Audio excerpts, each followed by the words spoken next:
Today we're doing a review of the Armeator One smart wireless thermometer. The guys from Armeator, they reached out and asked if we wanted to try it out.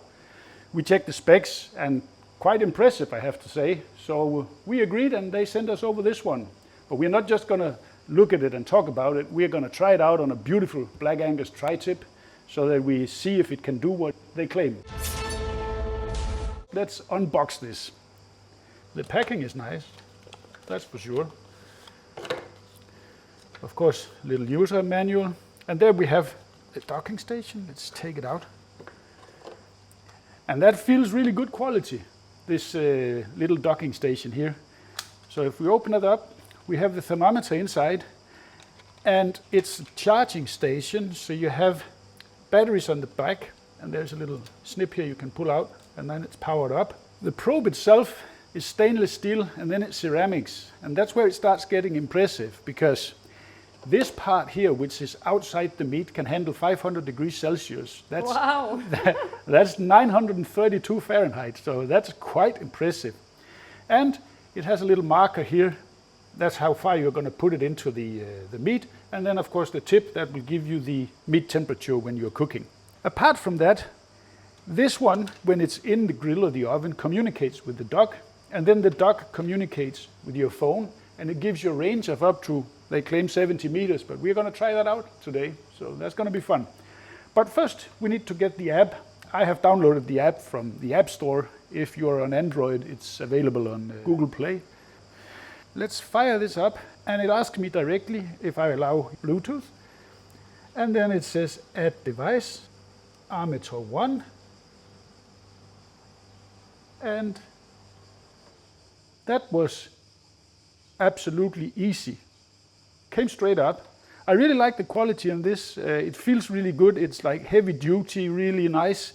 So I look forward to trying this. So let's move on with our tri-tip. We're going to reverse sear this, but now the question is, are we going to put it on the smoker or are we going to put it in the oven? If you ask me, I go for the electrical oven. I don't want extra smoky flavor on my steak. Okay, second decision then.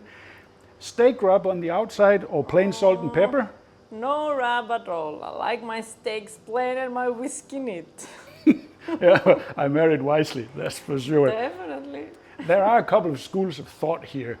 One is that you season your steak at the table, another is that you season it before you cook it. You can do whatever you prefer. Rub, steak rub, salt, pepper. It's all up to you. You can even dry brine it with salt, put it in the fridge for 4 hours and let the osmosis do its magic. We're going to do this plain up, reversed seared. So, probe into the thickest part here.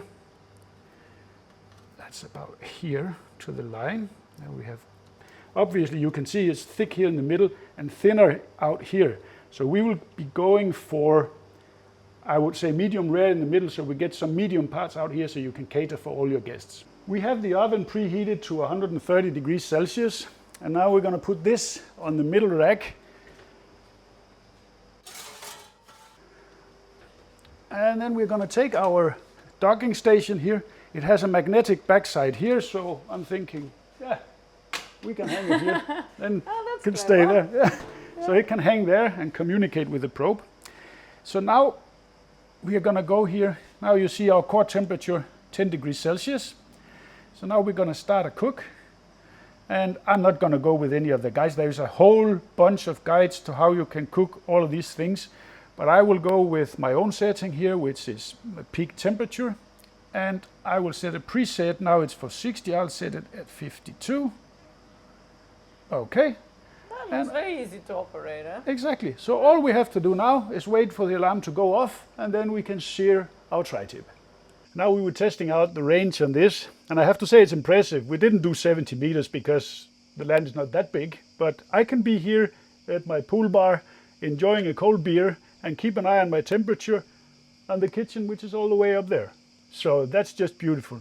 And then let me show you some other nice functions here that it actually figured out on its own. So you see right now we're at 48 degrees, closing in on 52. And it is actually truly smart because you see I put 52 on a setup I did myself and it figured out that I was cooking beef. Then you have here trend. When you press that, then you can see the timing of the temperature rise in the meat so you can follow along and you know the timing. And then next you can take a photo so you can save it as a cook. And the alarm just went off at 52 and it even called me a master chef. I'm loving this app. Let me switch that off and then we're gonna get it out of there. And now it doesn't look this is anticlimactic because it doesn't look pretty, but it's cooked finished. All we want to do now is let it rest for maybe 10 minutes and then we're going to sear it on the gas grill. I have the gas grill running, all 5 burners on full, and it's been preheating for some time, so I have some good heat retention here. So my stainless steel grates, they are super warm. I'm just going to give them a quick spritz of oil. We're ready to get our tri-tip on and we start over here. And now we want to keep moving it to get a good sear on all sides. Let's take a look how we're doing. Beautiful sear marks here. So let's give it a 45, but move it to a new position so we get a warm grill grate again and it can reheat over here. Let's have a look. I think we're ready to give it a turn. Look how beautiful that is. We will also do the side sear. I'll show you in a little bit how we're going to do that. Let's see how we're doing. That is just so pretty. Now, as I said, we're going to do the sides here. So that requires a little bit of labor because I have to hold it here with the tongs while we get a sear on that. Well, side. Good results don't come for free. No. There is a bit of labor involved in this, but it's a labor of love and it's worth the effort. All done and ready. And look how pretty it became here also. So let's get it out and let's get it on a cutting board. Well, that is certainly a pretty sight on the outside. Now let's have a look and see how we did on the inside. That is beautiful. I don't know if you can see the juices coming out here. Perfect medium rare, wall to wall. Let me give one more cut here so we get a little bit deeper. Look at that. It's so pretty. That's a really nice cut of beef. Now let me prepare one here so I can give it a taste. As said, I'll give it a little bit of regular sea salt.